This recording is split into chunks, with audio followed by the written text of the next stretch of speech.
in line with our commitment to continuously keep Nigerians informed about our operations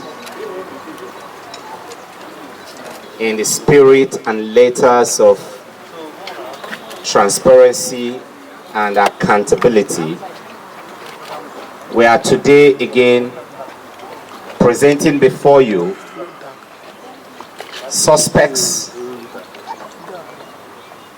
who have been positively indicted in multiple operations and multiple investigations being carried out by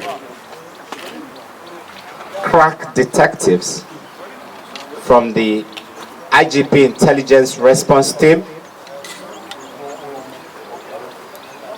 the Special Tactical Squad of the IGP, and other detectives attached to Operation Pofada. Today I respectfully present before you a total of 40 male suspects. All have been indicted for their roles in multiple crimes across the land, particularly for crimes bordering on kidnapping, armed robbery, cattle rustling, murder, as well as attempted murder. We also have some of the suspects here before us today implicated positively, clearly, in cases of unlawful possession of weapons. Out of these 40 suspects, 13 of them are directly linked with the heinous crime touching on the kidnap of the Magejingeri Daura, who was kidnapped and held incommunicado for several weeks.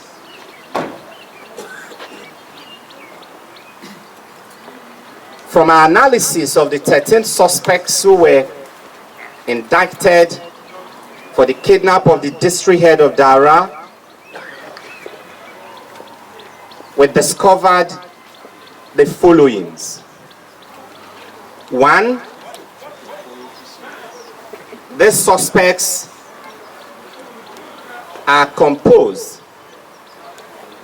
of persons from diverse states of the Federation, different states of the Federation, and diverse backgrounds. Two, they are all male suspects that you can describe as falling within an active age bracket, with an average age of 30. The oldest is 46, and the youngest among them, who incidentally played a key role, is 20 years old. Thirdly, we also discovered in the course of our investigation that there are external collaborators. As a matter of fact, one of the suspects, Mustafa Zakaria, age 32, is from Niger Republic.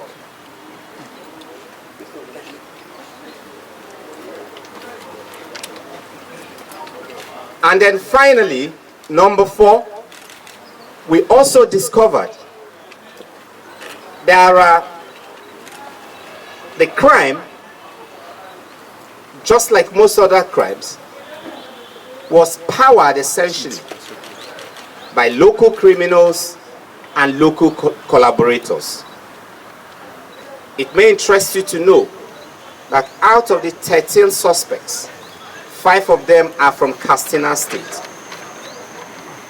4 are specifically from the ancient city of Daura. In the same vein, out of the 13 suspects, 2 are specifically from the beautiful city of Kano, where the district head was rescued from. The lesson we can draw from this analysis, or one of the key lessons we can draw from this analysis, is the fact that as a people, we must work together with the police and other law enforcement agents in order to keep our communities safe. You could see clearly that it would have been near impossible for any other criminal gang to have perfected this plot, clinically executed them, or executed it the way this gang did, without the active connivance, collaboration, and support of other gang members who are from Daura. In the same vein, it would also have been near impossibility for these gang members to have kept this elder statesman in Kano for this long without criminal elements who know and understand the terrain of Kano. The import of this is that for every crime that has been committed or is being committed, there are local collaborators. And this is where the concept of community policing comes into play. And that explains why the president of this country has clearly given us a marching order to begin to implement the concept of community policing, and also explains why the Inspector General of Police, IGP Mohammed Abubakar Adamu, is pursuing the implementation, the full implementation of community policing across the country with unalloyed vigor. We therefore want to call on Nigerians to be their brother's keeper. Be mindful of the people living in your neighborhood. Be interested in knowing your next door neighbor and what your next door neighbor does for a living. If you are a landlord, you must also take time to be sure that you know who you are renting your house to.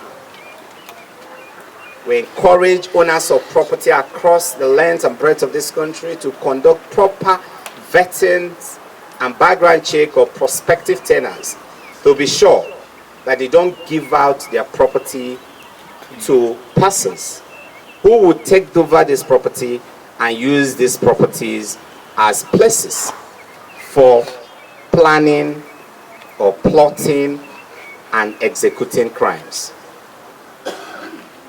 In addition to the suspects we have before you, we have a total of 9 AK-47 rifles that were recovered within this period under review, and 6 other weapons of assorted makes.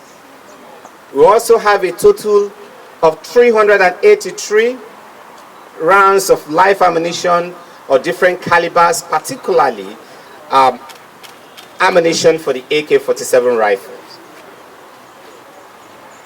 It may also interest you to know that during the operation that led to the rescue of the district head of Daura, we also recovered a cache of chemicals used for producing explosives.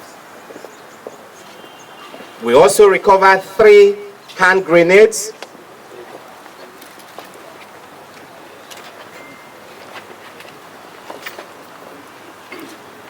these are grenades of military caliber. These are not smoke grenades.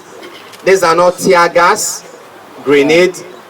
These are real hand grenades capable of taking down an entire structure.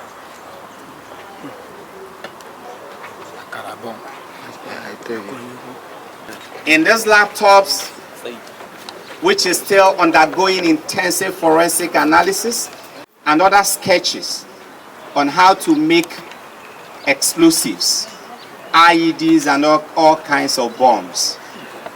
We also have training manuals for all kinds of terror and very serious